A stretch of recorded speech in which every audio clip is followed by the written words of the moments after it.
মই বহু দূৰ আঁতৰি আহিলো তোমালোকৰ পৰা। তোমালোকে চাগৈ বৰ কষ্ট পাইছা ন? নিয়তিৰ নিয়ম মানি মই গুচি আহিলো তোমালোকক এৰি।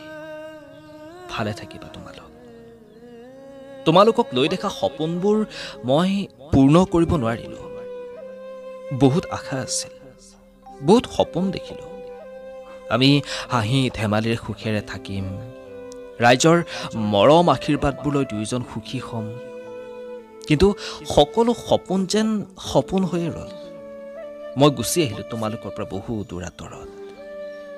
তোমাৰ লগত জ্যোতিৰে একেলগে এসাঁজ খাবলৈ, ৰাইজক দেখুৱাবলৈ এতিয়া যে মই নাই তোমাৰ কাষত। দুদিন আগলৈ হাঁহি ধেমালিৰে থাকি আজি চোৱাচোন কেনেকৈ অকলে আহিব লগা হ'ল সকলো এৰি। এয়াই নিয়তিৰ নিয়ম, আমি সকলোৱে মানিবই লাগিব।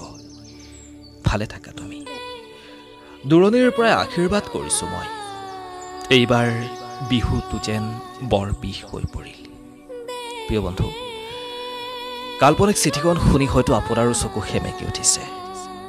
কেইদিনমান আগতে আমাৰ মাজৰ পৰা বিদায় লোৱা জনপ্ৰিয় এগৰাকী ভিডিঅ' ক্ৰিয়েটৰ ৰুছমা চাংমাইৰ যি স্বামী, তেওঁলোকে একেলগে খুব সুন্দৰকৈ ভিডিঅ'বোৰ প্ৰস্তুত কৰিছিল, ৰাইজক মনোৰঞ্জন দিবলৈ চেষ্টা কৰিছিল।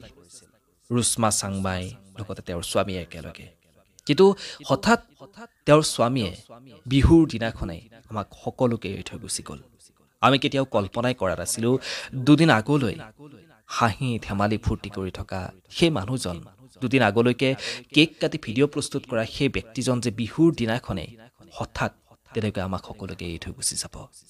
কিন্তু আমি সকলোৱে নিয়তিৰ পৰিহাস মানিবই লাগিব।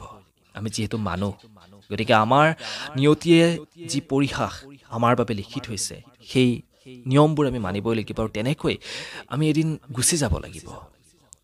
দুদিন আগলৈকে খুব আনন্দৰে হাঁহি খিৰখিৰালিৰে ভৰি থকা ঘৰখন, হাঁহি ধেমালিৰে ৰজন জনাই থকা ঘৰখনত এতিয়া নিমাও মাও পৰিৱেশ। ঘৰখন মৰি শালিৰ দৰে হৈ পৰিছে বৰ্তমান সময়ত। ৰুছমা চাংমাইক সান্তনা দিয়াৰ বাবে এতিয়া মানুহ নোহোৱা হৈ পৰিছে। কোনে বুজাব যে তেওঁক মৰমত মতা, তেওঁৰ কাষত ভিডিঅ'ত সহযোগ কৰা সেই তেওঁৰ মৰমৰ স্বামীজন বৰ্তমান তেওঁৰ কাষত নাই। সেই কথাখিনি তেওঁ উপলব্ধি কৰিবই পৰা নাই। কাৰণ যেতিয়া প্ৰিয় মানুহজন হঠাৎ এনেকৈ জীৱনৰ পৰা আঁতৰি যায়, ভুক্তভোগীজনেহে আচলতে গম পায় কিমান কষ্টকৰ হৈ পৰে সেই সময়খিনি, নহয়নে প্ৰিয় বন্ধু? এই ভিডিঅ'টোৰ পৰা এটাই ভগৱানৰ ওচৰত প্ৰাৰ্থনা জনাইছোঁ ভিডিঅ'টোৰ জৰিয়তে, ৰুছমা চাংমাইৰ স্বামীয়ে যাতে চিৰশান্তি লাভ কৰক, তেওঁ য'তেই আছে যেনেকৈ আছে। আৰু এই ভিডিঅ'টোৰ পৰা ইমানতে বিদায় লওঁ। পুনৰ লগ পোৱাৰ আশাৰে এই ভিডিঅ'টি ইমানতে সামৰিছোঁ। আৰু পুনৰবাৰ কওঁ, এই চিঠিখন সম্পূৰ্ণ কাল্পনিক চিঠি। পুনৰ লগ পোৱাৰ আশাৰে আজিলৈ ইমানতে সামৰিছোঁ। ধন্যবাদ।